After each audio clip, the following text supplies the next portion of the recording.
Assalamualaikum warahmatullahi wabarakatuh.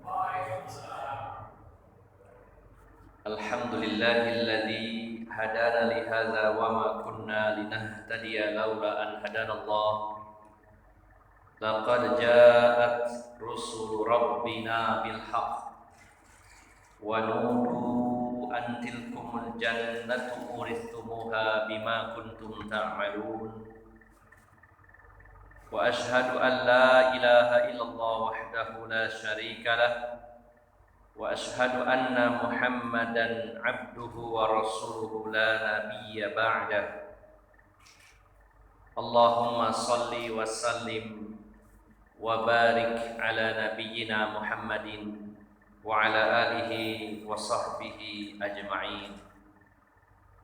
Ya ayyuhalladzina amanu taqullaha haqqa tuqatih wa la tamutunna illa wa antum muslimun, amma ba'd.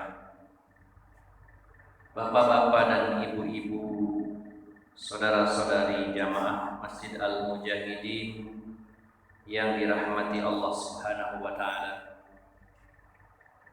Rasa syukur yang sebesar-besarnya kita panjatkan kehadirat Allah Subhanahu wa taala malam hari ini atas pertolongan Allah Subhanahu wa taala. Kita diberikan keistiqomahan untuk hadir di majelis ilmu. Dan memang kita harus betul-betul menyeting atau mengendalikan diri kita semuanya, atau bahkan bisa jadi setengah memaksa jiwa ini agar selalu hadir di majelis ilmu. Bukan semata-mata pengetahuan tentang agama yang menjadi target kita, akan tetapi Bapak Ibu jamaah sekalian yang dimuliakan Allah Subhanahu wa taala, yang tidak kalah pentingnya juga adalah hadir di majelis ilmu itu menjadi wasilah, sarana, atau menjadi sebab Allah memperbaiki hati kita. Karena hati yang bolak-balik, dan itu dibolak-balikan oleh Allah Subhanahu wa taala, maka diri kita sendiri tentunya sulit untuk mengendalikan hati kita. Maka dengan sebab ilmu, dengan sebab hadir kita di majelis ilmu, Allah akan menjadikan ilmu tersebut sebagai sebab baiknya hati kita. Salah satunya adalah ketika selama ini kita sudah berislam, sudah beramal, sudah beribadah, kemudian masih sulit untuk ikhlas, masih seringkali ibadah-ibadah yang kita lakukan tidak murni ditujukan untuk Allah Subhanahu wa taala. Seringkali ibadah kita ini tercampuri dengan berbagai macam motif atau modus atau tendensi-tendensi duniawi. Apakah itu berupa harta atau berupa wanita atau berupa popularitas, sanjungan, atau ingin dianggap oleh orang lain dan tidak diremehkan. Dan masih banyak lagi keinginan-keinginan terhadap dunia dari amal-amal kita. Bahkan kalau bisa jadi di totalitas amal-amal yang ikhlas dengan yang tidak ikhlas, bisa jadi banyak yang tidak ikhlas. Tetapi kita sendiri kadang kesulitan bagaimana ya menyeting hati kita ini, meluruskan niat kita ini agar tetap hanya untuk Allah Subhanahu wa taala. Sehingga disitulah peluang-peluang syaitan untuk merusak kita. Sehingga ada juga orang yang dengan alasan karena ingin ikhlas, akhirnya dia berhenti tidak beramal. Dan ini benar-benar terjadi dan benar-benar merupakan fakta. Ada teman baik dan sangat baik sekali. Orangnya memang diberi amanah oleh Allah Subhanahu wa taala dengan kekayaan dan juga kebaikan dan kemurahan hati, sangat suka membantu dan tidak perhitungan, bahkan sangat senang untuk berbagi, memiliki beberapa usaha.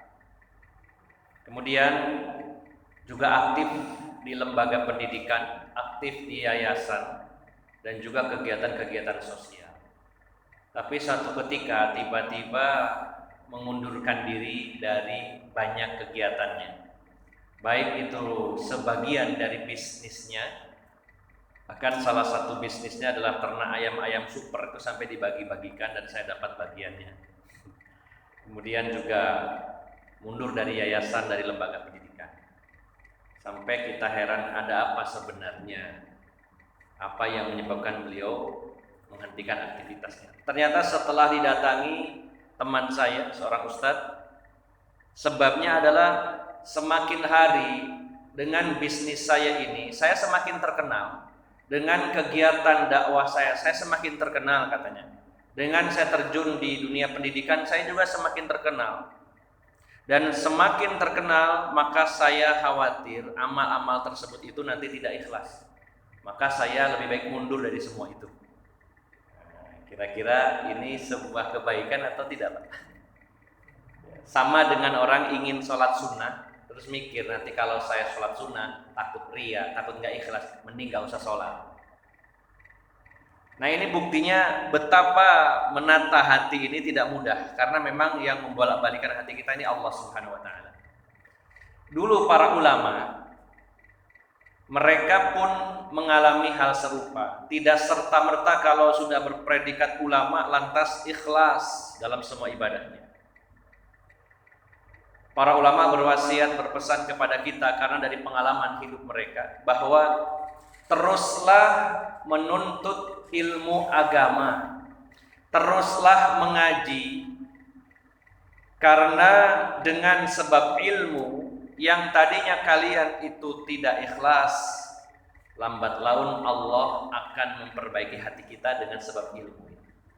Jadi Bapak Ibu jamaah sekalian, kalau kita ini ingin ikhlas, yang difokuskan adalah hati kita, bukan pada perbuatannya.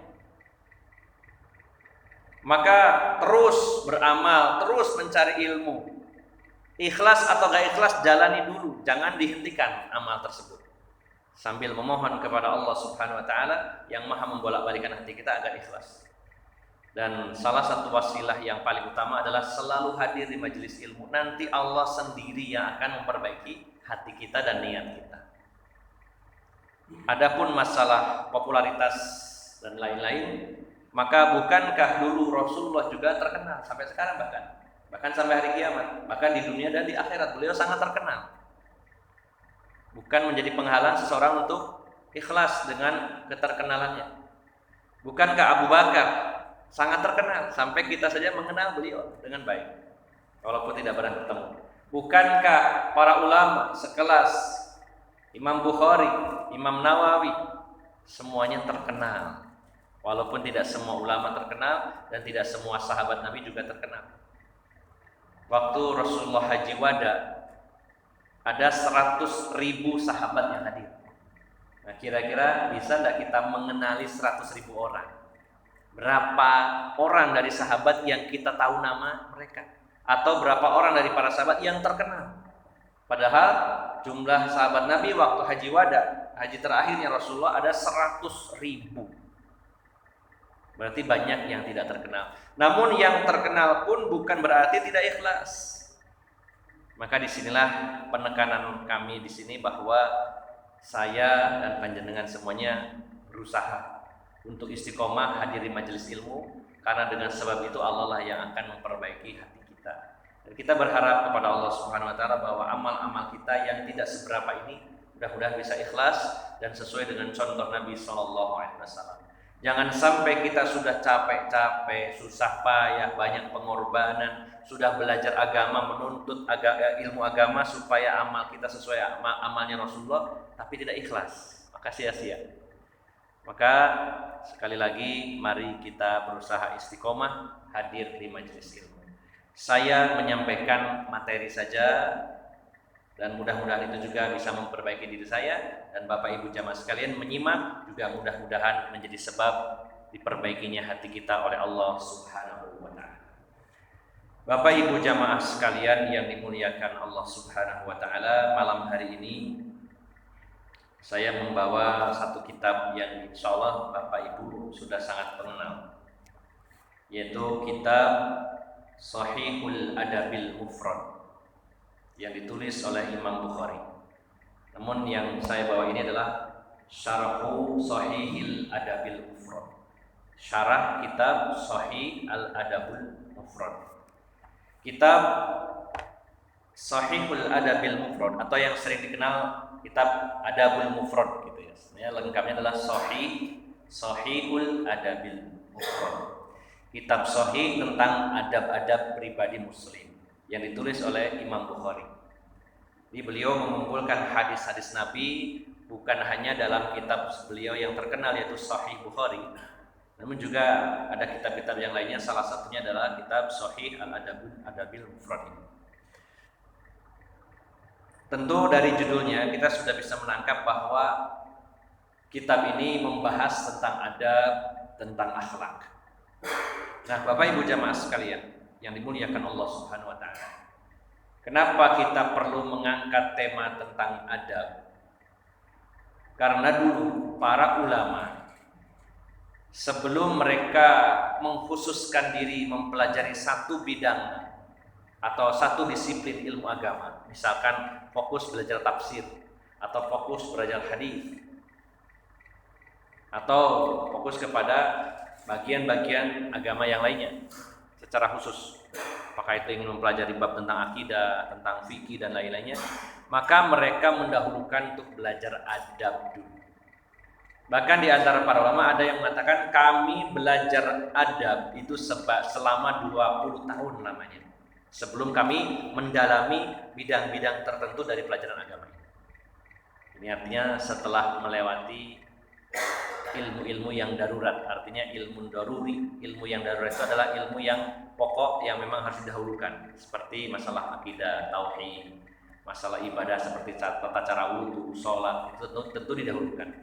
Namun ketika seseorang hendak saya ingin belajar spesial khusus, belajar tentang hadis, tentang tafsir dan lain-lain misalnya, maka dulu para ulama mengawalinya belajar adab bahkan sampai puluhan tahun. Bahkan di antara mereka ada yang sampai 30 tahun belajar tentang adab. Nah, Bapak Ibu jamaah sekalian, ketika seseorang itu belajar agama dan meremehkan ilmu tentang adab, maka yang terjadi adalah berapa banyak orang yang berilmu tapi semakin keras hatinya. Berapa banyak orang yang berilmu tapi terjadi perpecahan yang keras di antara mereka. Kita sering mendapati orang-orang yang sangat dalam ilmunya, mungkin bahkan lulusan luar negeri, tapi antara satu dai dengan dai yang lainnya, satu ustadz dengan ustadz lainnya saling mentahdzir, saling menyalah-nyalahkan, saling menghujat. Nah, ini sangat disayangkan. Ilmu yang begitu dalam sampai kita pun terpukau, ilmunya luar biasa dalam sekali, tapi sedikit permasalahan saja terjadi perpecahan. Maka di sini pentingnya memperdalam tentang adab, bahkan didahulukan daripada kita mempelajari secara khusus bagian-bagian dari agama Islam. Kemudian Bapak Ibu jamaah sekalian yang dimuliakan Allah Subhanahu wa taala, tugas kita yang paling inti sebenarnya kalau kita mau menyederhanakan beragama ini, cara beragama ini. Kita sudah menjadi seorang muslim, belajar Al-Quran, belajar hadis Nabi SAW dan berusaha mengamalkan. Kalau kita mau menyederhanakan lebih mudah lagi, sebenarnya kita beragama Islam itu adalah cara bagaimana kita ini memiripkan diri kita dengan Rasulullah. Kalau cara sederhananya, sebenarnya kita ini berislam itu seperti apa ya? Gimana caranya kita itu semirip mungkin dengan Rasulullah SAW. Tentunya kalau bisa sama persis, tapi ini berat pastinya. Tapi berusaha semirip mungkin dengan Rasulullah SAW. Dan ini butuh ilmu Bapak Ibu jamaah sekalian. Bagaimana kita akan meniru seseorang dan memiripkan diri dengan seseorang kalau kita tidak tahu tentang orang tersebut, tentang apa yang dia yakini, apa yang dia perbuat, apa yang dia amalkan. Bukankah Rasulullah itu adalah Al-Quran yang berjalan? Al-Quran adalah wahyu dari Allah, kitab suci, dan ini adalah anugerah yang terbesar yang Allah berikan kepada Bani Adam. Maka Rasulullah yang menjalankan Al-Quran melengkapi dengan hadis-hadis beliau, sehingga ketika kita meniru beliau semaksimal mungkin berarti kita sedang berusaha menjadi seorang muslim, menjadi seorang mukmin. Maka kita harus sering-sering memantau, memonitoring diri kita, seberapa jauh jarak kita dengan Rasulullah SAW. Maksudnya seberapa lebar gap kita antara kita dengan Rasulullah. Masalah akidah, bagaimana ya akidah saya? Tauhid saya itu bagaimana? Lihat Rasulullah akidahnya seperti apa? Sudah mirip atau belum? Sudah samakah dengan beliau atau tidak? Bagaimana ibadahnya Rasulullah SAW? Baik itu masalah tata caranya maupun kualitas dan kuantitasnya, sudahkah seperti Rasulullah SAW? Bagaimana ketika muamalahnya beliau? Bagaimana akhlaknya beliau? Bagaimana sikap beliau kepada istri beliau, kepada anak-anak, kepada keluarga dan lain-lainnya. Sehingga secara totalitas dalam berucap, dalam berbuat, dalam bersikap, bahkan ketika menghadapi problem, semuanya bisa diatasi dengan cara dulu bagaimana Rasulullah bersikap, berucap dan mengatasi masalah. Jadi kurang lebihnya Bapak Ibu jamaah sekalian, semakin dalam ilmu kita dan kita mau memahaminya lalu mengamalkannya. Ketika kita menghadapi seseorang, kita akan berpikir yang ada dalam pikiran kita, yang ada dalam memori kita, saya menghadapi orang seperti ini. Dulu Rasulullah menghadapinya bagaimana? Bukankah kehidupan kita ini dipenuhi dengan problem, lalu kita berpikir solusinya apa? Dulu bagaimana Rasulullah mengatasinya? Jadi sebenarnya Masya Allah, Allah itu maha pemurah lagi maha penyayang. Sudah diberi kitab suci Al-Quran, ada yang mencontohkannya bagaimana mempraktekkan Al-Quran itu Rasulullah. Kita ini cuma meniru, menjadikan diri kita semuanya berusaha keras supaya semirip mungkin dengan Rasulullah SAW.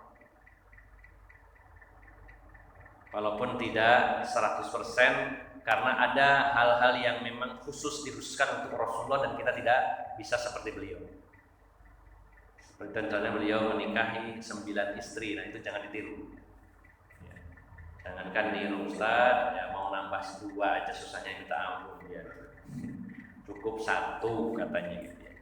Ya itu kekhususan ya, jangan katanya Ustaz Abu Rozan harus niru Rasulullah, nanti bilang istrinya Bu, Rasulullah kan istrinya 9, saya juga mau nambah.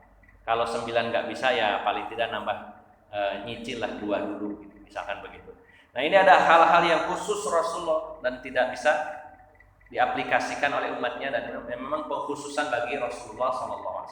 Tapi secara umum kita kalau mengaku Muslim, mukmin, berarti kita ini harus memiripkan diri kita dengan Rasulullah SAW. Semakin mirip dengan Rasulullah dalam beragama, berarti semakin tinggi kualitas keimanan kita dan semakin baik keislaman kita. Nah, maka salah satu poin yang harus kita perhatikan adalah masalah adab dan akhlak ini.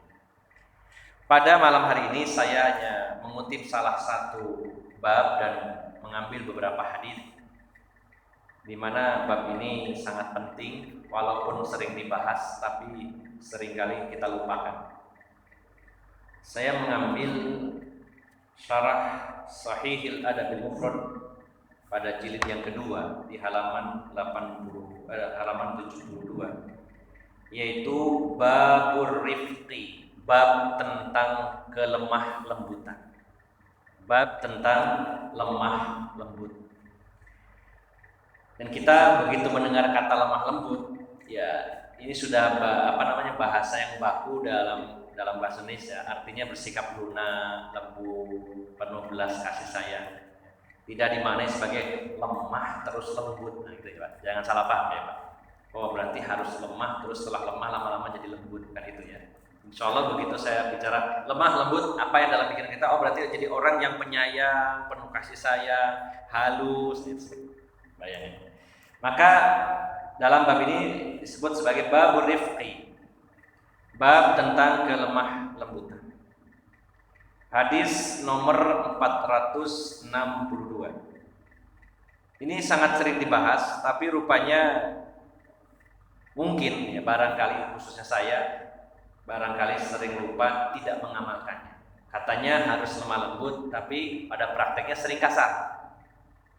Mari kita sama-sama introspeksi diri. Kalau kita ingin dekat posisinya dengan Rasulullah di dalam surganya Allah Subhanahu wa taala, maka kita pun harus mirip dan dekat dengan sikapnya dan akhlaknya Rasulullah sallallahu alaihi wasallam. Sehingga juga nanti kita punya gambaran bahwa kapan sebenarnya kita ini harus berlemah lembut dan kapan kita harus tegas atau bahkan keras. Tidak semuanya lemah lembut, tapi tidak semuanya juga keras. Tapi nanti kalau kita bahas secara mendetail, ternyata secara mayoritas sikap Rasulullah itu sangat dominan lemah lembutnya daripada lawannya, itu keras dan tegas. Bahkan hampir dalam setiap momennya beliau lemah lembut. Hanya dalam kasus-kasus tertentu saja beliau itu memiliki sikap yang keras dan tegas kalau memang itu disyariatkan oleh Allah Subhanahu wa taala. Kita mulai dengan hadis. Kalau dalam kitab Sahih Al-Adabil Mufrad hadis nomor 462. An Aisyah zaujin Nabi sallallahu alaihi wasallam qalat. Dari Ummul Mukminin Aisyah, istri Rasulullah Muhammad sallallahu alaihi wasallam. Beliau berkata, Aisyah Ummul Mukminin bercerita, "Dakhala rahtun minal yahudi ala Rasulillah sallallahu alaihi wasallam faqalu assalamu alaikum." Satu ketika datanglah sekelompok orang Yahudi. Rahtun itu sekitar 10 orang dari orang-orang Yahudi di Madinah, datang kepada Rasulullah sallallahu alaihi wasallam. Saat itu Rasulullah bersama Aisyah radhiyallahu anha.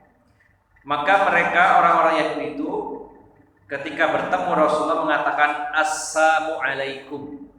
Assalamu alaikum. Harusnya assalamu alaikum. Lam alifnya dihilangkan. Kalau assalamu alaikum, keselamatan atas kamu atau kalian, maka ini dibalik assalamu alaikum, kebinasaan atasmu. Kebinasaan atas kamu. Maka spontan Aisyah menjawab, fafahimtuha fakultu, saya mendengar dengan jelas apa yang dikatakan orang Yahudi itu, bahwa orang Yahudi itu mendoakan kebinasaan Rasulullah, bukan assalamualaikum, tapi ini mendoakan sebaliknya, assalamu alaikum, semoga kebinasaan untukmu. Nah, ini kalau secara sepintas orang ini bertamu, maaf ya bahasanya kok kurang ajar sama tuan rumah mengatakan semoga kebinasaan, dan itu bentuk memplesetkan ya salam yang dimiliki oleh kaum muslim. Nah, maka Aisyah mengatakan saya paham betul yang mereka ucapkan, bahwa mereka mendoakan keburukan untuk Rasulullah. Maka aku yang menjawab alaikumussalam wal la'nah. Jadi dalam bahasa kita itu mukmin ini sewot emosi. Rasulullah suaminya diucapkan doa keburukan oleh orang Yahudi kepada beliau, dan namanya istri yang mencintai suaminya, apalagi wanita sifatnya kan baper ya, gampang baper. Ini suami saya kok didoakan buruk. Maka spontan dijawab alaikumussalam wal la'nah, ya, atas kalian kebinasaan dan laknat. Biasanya wanita itu begitu, kadang-kadang yang laki-lakinya kadang tenang. Saya pernah mengalami ketika masuk ke sebuah perumahan. Perumahan ini di mana saya ngisi kajian di situ. Ada masjidnya satu-satunya dan saya ngisi kajian rutin di sana. Kemudian tiba-tiba suatu ketika bukan dalam acara ngaji, saya mau bertemu teman bersama istri ke situ. Satpamnya nyegat tapi kasar sekali, bentak-bentak.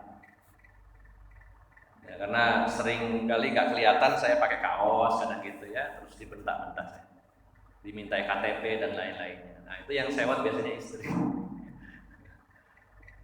Jadi yang sewot biasanya istri. Ini sesuatu yang wajar, wanita nggak terima kalau ini Rasulullah suaminya yang dihormati oleh kaum muslimin tiba-tiba orang Yahudi mengatakan begitu. Maka Ummul Mukminin Aisyah mengatakan dengan tegas menjawab, "Alaikumussalam wal la'nah." Atasmu, atas kalian juga kebinasaan dan sekaligus laknat. Jadi dua kali lipatnya nih. Kebinasaan dan juga laknat. Ditambahi ada ibunya saking jengkelnya.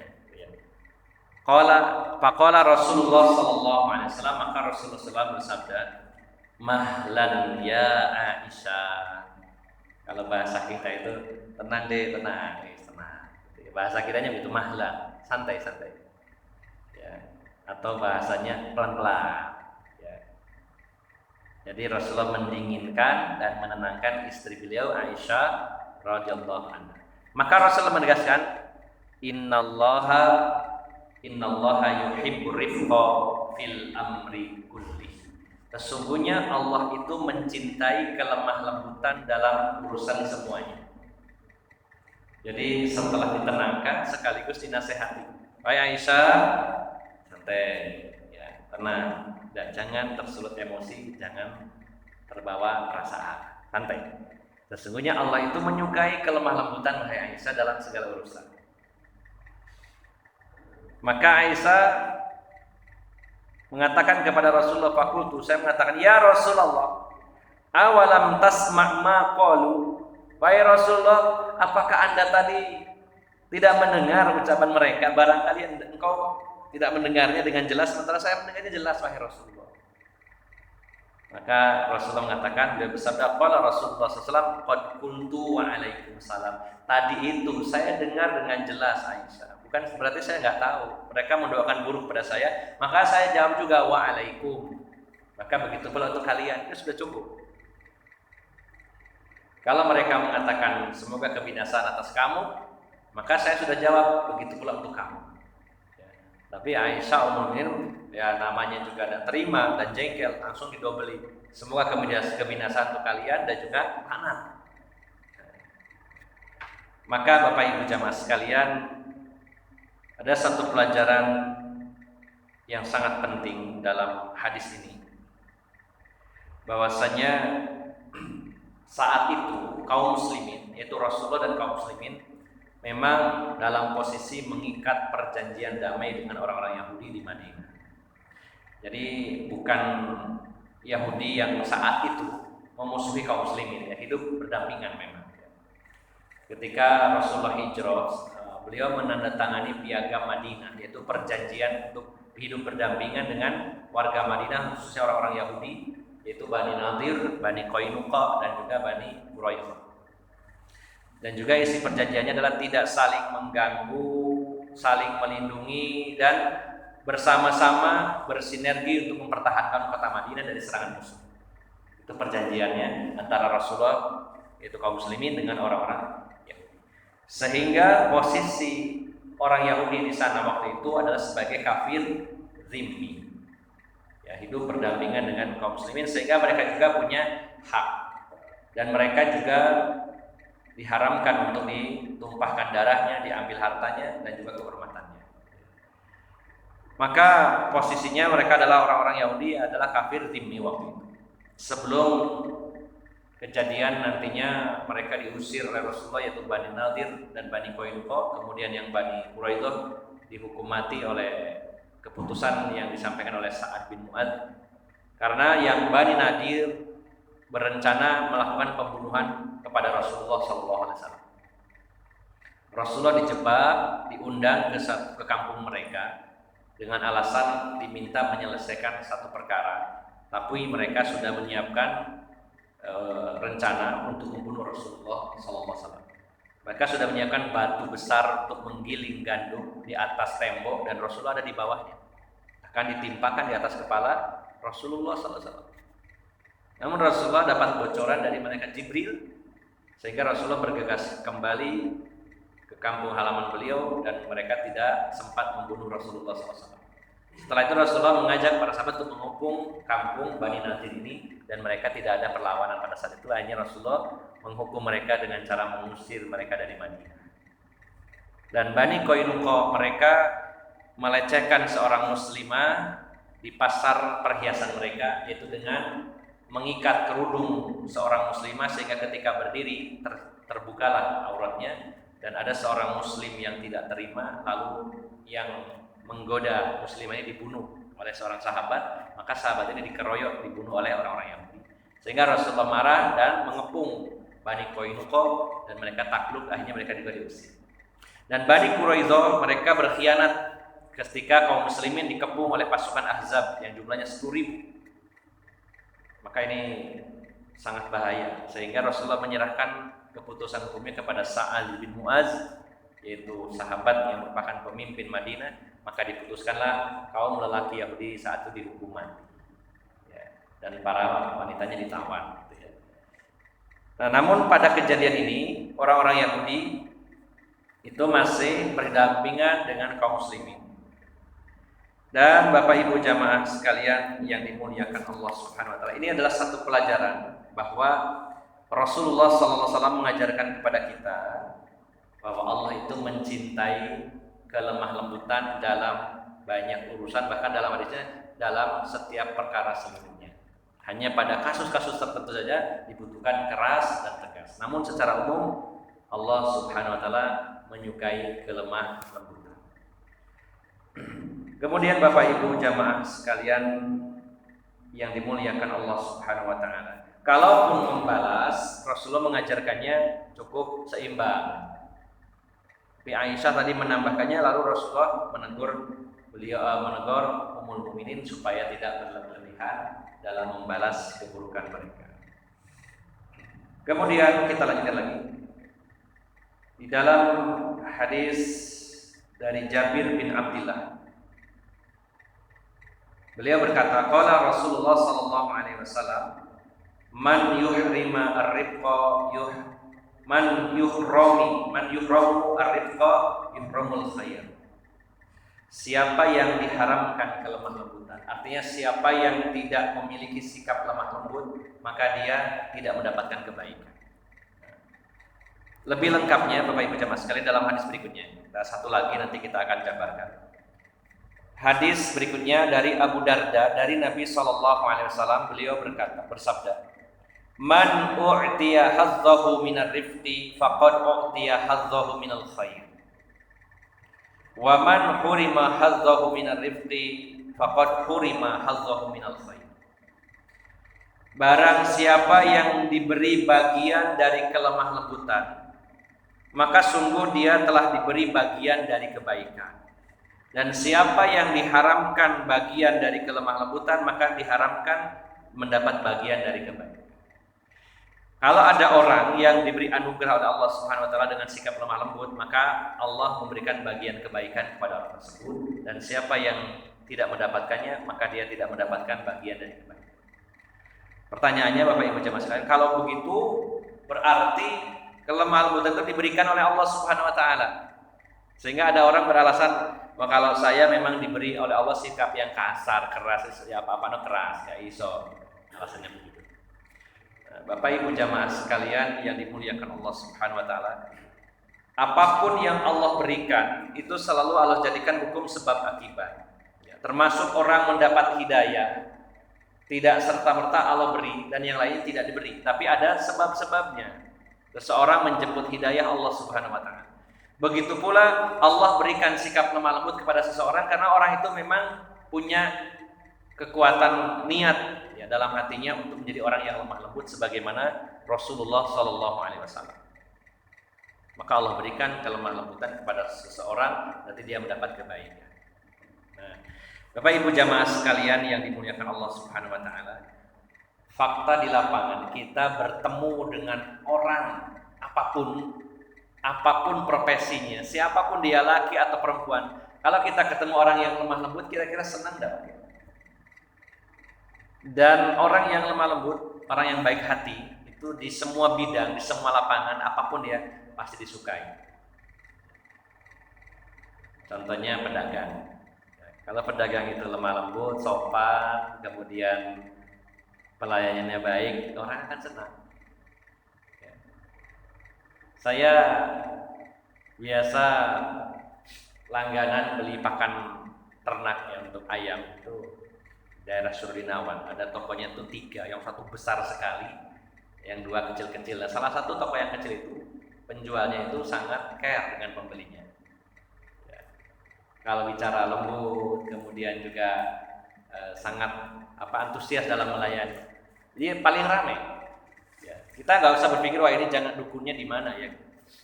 Tapi saya membandingkan. Kemudian hari raya digratisin 3 kilo. Ini hadiah hari raya, gratis 3 kilo. Dan setelah itu terus beli ke situ. Bahkan belinya satu karung gitu ya. Masya Allah. Padahal ada yang lebih dekat ke sini, tapi udah langganan situ karena apa? Karena sikapnya baik, terutama lemah lembut. Pasti pedagang kalau punya sifat lemah lembut, orang senang beli. Termasuk juga kalau posisi kita sebagai pembeli, ya juga kita harus memposisikan diri orang yang berakhlak juga. Kita harus bisa merasakan kalau saya ini jadi pedagang, bukankah suka kalau pembelinya itu baik hati, lemah lembut, gampangan, senang juga pedagang. Pokoknya dimanapun kalau ketemu orang lemah lembut pasti kita suka, maka kita pun harus punya sikap itu. Kalau kita punya istri, enaknya yang lemah lembut atau yang keras, kasar? Ada nggak yang wah saya ingin punya istri yang kasar, keras dan ganas? Wah ganas, kalau ganas tanda kutip ya. Saya yakin semua yang hadir bapak-bapak mendambakan istri yang lemah lembut, ya, akan sangat disayangi oleh suaminya kalau punya istri yang sangat lemah lembut, halus, enak, bahasanya juga enak, sopan, dan itu bertahan sampai tua ya, karena berapa banyak juga para istri yang lemah lembut kalau pengantin baru ya, manja, ngalem, lemah lembut, perhatian. Nah itu nek pengantin baru ya. Tapi yang bisa bertahan sampai tua bahkan sampai meninggal dunia tidak banyak. Mudah-mudahan ya ibu yang hadir di kajian ini khususnya di atas diberi anugerah oleh Allah Subhanahu wa taala menjadi istri yang lembut. Ya. Kalau jadi istri yang lembut, baik hati kepada suami itu mau beralih hati nggak mikir-mikir. Ya, mikir-mikir. Ada teman, saya seorang teman, istrinya mengizinkan, Mas sampean nek pengen nambah, saya izinkan, boleh, monggo, tidak masalah, saya ikhlas. Bayangkan, ditawari Pak, kalau jenengan ditawari mana piye? Cerita ke saya, tapi Ustaz saya ini ya kalau lihat istri saya nggak jadi udah. Karena istri saya itu lemah lembut, terus pelayanan luar biasa. Saya kalau mau pergi itu masya Allah pakaian itu ya maaf mulai dari daleman ya sampai kaos kaki semuanya disiapkan dengan warna yang sama, pokoknya selalu begitu. Pelayanan luar biasa. Sehingga saya disuruh, Mas kalau saya mau nikah lagi silakan. Saya mikir-mikir sampai sekarang pun alhamdulillah. Ya bukan berarti orang yang menikah lagi selalu istrinya jelek, tidak selalu. Tapi biasanya akan berpikir panjang kalau seorang istri itu lemah lembut. Begitu pula ibu-ibu saya yakin ingin punya suami yang lemah lembut, ya, yang sangat penyayang, perhatian. Nah, jadi dengan demikian siapapun dia, posisinya sebagai apapun, mau laki-laki atau perempuan, kalau punya sikap lemah lembut pasti orang suka dan kita pun berharap bisa berteman dengannya, terdekat dengannya. Maka kenapa kita tidak menjadikan diri kita ini orang yang lemah lembut? Ada orang beralasan saya ini Ustaz sudah memang ditakdirkan Allah keras. Ya pawaannya keras juga Ustaz. Sebenarnya bisa minimal dikurangi. Bagaimana caranya? Yang pertama tentu meminta kepada Allah Subhanahu wa taala agar diberi anugerah kelemah lembutan. Yang kedua, mengingat-ingat dalil-dalil tentang keutamaan sikap lemah lembut. Dan mengingat pula bahwa Rasulullah ya kalau kita jadikan panutan, beliau juga sangat lemah lembut. Dan itu perlu dilatih, Pak, dilatih. Tidak langsung spontan yang tadinya keras langsung jadi lembut. Dilatih perlahan. Kita harus punya target Pak ya, masing-masing kita. Ya mudah-mudahan insya Allah perkenankan. Kita harus punya target. Saya harus bisa lemah lembut kepada siapapun, kepada orang tua, kepada anak, kepada istri, kepada suami, kepada bawahan, kepada atasan, kepada pembeli atau kepada penjual, semuanya. Semua orang akan menyukai kelemah lembutan. Ini sudah naluri manusia, dan orang yang lemah lembut ini akan sangat disayangi oleh orang lain. Bapak Ibu jamaah sekalian, Rasulullah sudah mencontohkan bagaimana lemah lembutnya beliau dan juga mengajarkan kepada umatnya, termasuk kepada istri beliau, untuk bersikap lemah lembut. Kita lanjutkan sedikit lagi. Kemudian beliau bersabda dalam penggalan berikutnya, "Athqalu syai'in fi mizanil mu'mini yaumal qiyamah husnul khuluq." Perkara yang paling memberatkan mizan, timbangan seorang mukmin pada hari kiamat adalah husnul khuluq. Kita berharap saat amal kita ini ditimbang di mizannya Allah Subhanahu wa taala, terus amal kebaikannya jauh lebih berat daripada amal buruk kita. Nah, untuk menambah bobotnya itulah kita harus memiliki husnul khuluq, akhlak yang baik. Masya Allah Pak, ini keuntungan yang luar biasa.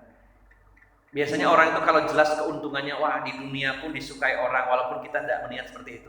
Disukai orang, disayangi istri, disayangi suami, disayangi anak, disayangi orang tua dan sebagainya.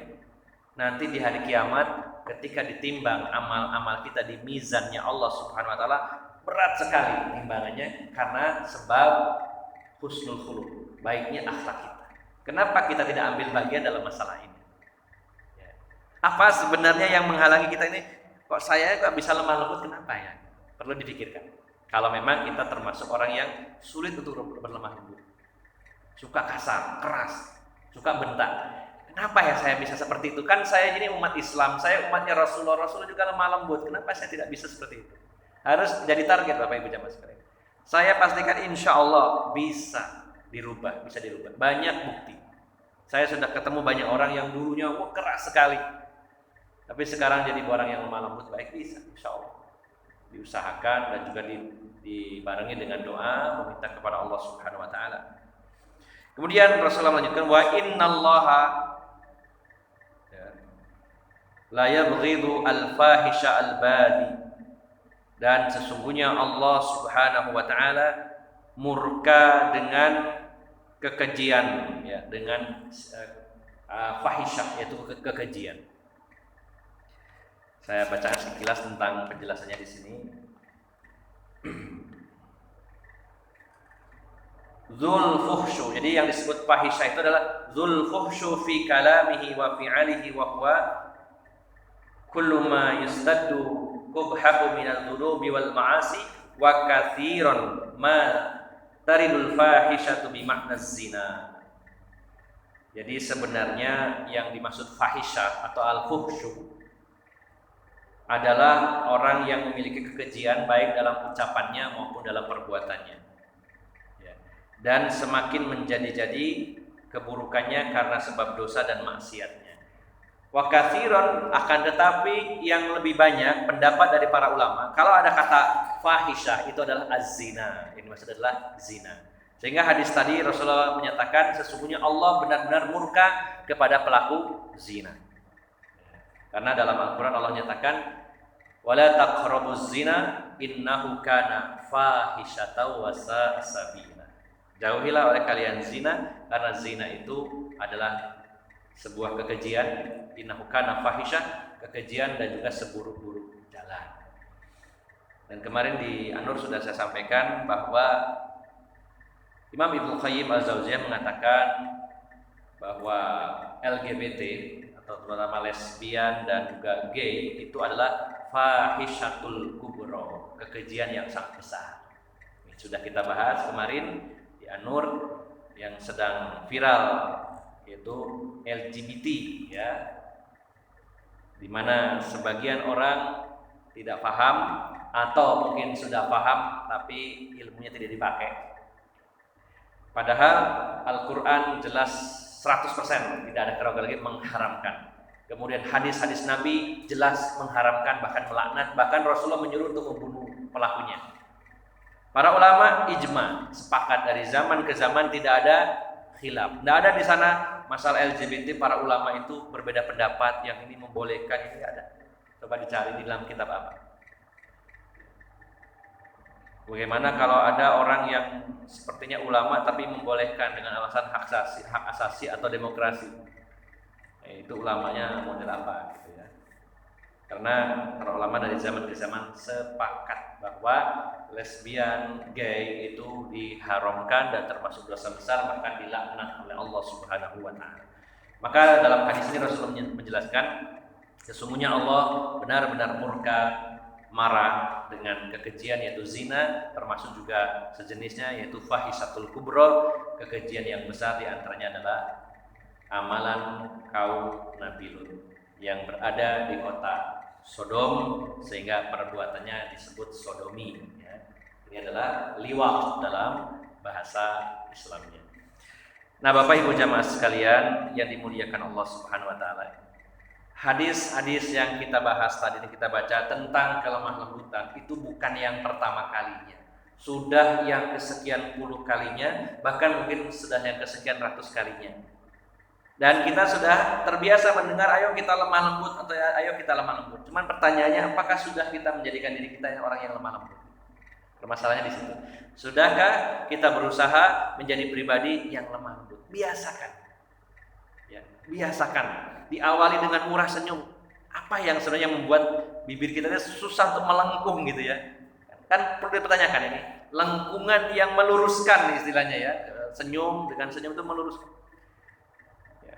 Jadi kita harus melatihnya Bapak Ibu jamaah sekalian. Untuk lemah lembut awali dengan murah senyum. Yang kedua mudah menyapa orang, siapapun dia disapa. Kenal enggak kenal disapa. Minimal itu Pak, monggo Pak, gitu. Walaupun nggak kenal, Masya Allah, orang akan senang. Itu kalau kita biasakan terus, tambahkan lagi dengan sikap yang lainnya. Setelah suka menyapa juga, ya sering bertanya yang interaktif. Kalau orang bertanya, rumahnya mana Mas? Oh, rumah saya Mojokerto. Panjenengan mana? Dibalas. Biasakan Pak. Ada orang itu dalamnya pun di Mojokerto, menang. Mumpun nikah, sampun. Yugone pinten kali. Jadi orang yang nanya itu bener ini ya. Walaupun itu basa-basi, biasakan kita mengimbangi. Setelah murah senyum, menyapa. Kalau ada orang tanya, rumahnya mana Mas? Mojokerto. Kalau panjenengan mana? Oh, rumah saya Sidoarjo. Sidoarjo mana? Malah lebih aktif lagi. Oh, daerah Budulan. Wah, saya pernah ke sana. Masya Allah, dari hanya gara-gara itu kita jadi berteman baik, dekat, disukai orang, jadi banyak hubungan. Mari kita maksimalkan Pak. Sebenarnya mudah, gratis, tenaga yang dikeluarkan berapa, kalori yang dikeluarkan nggak banyak.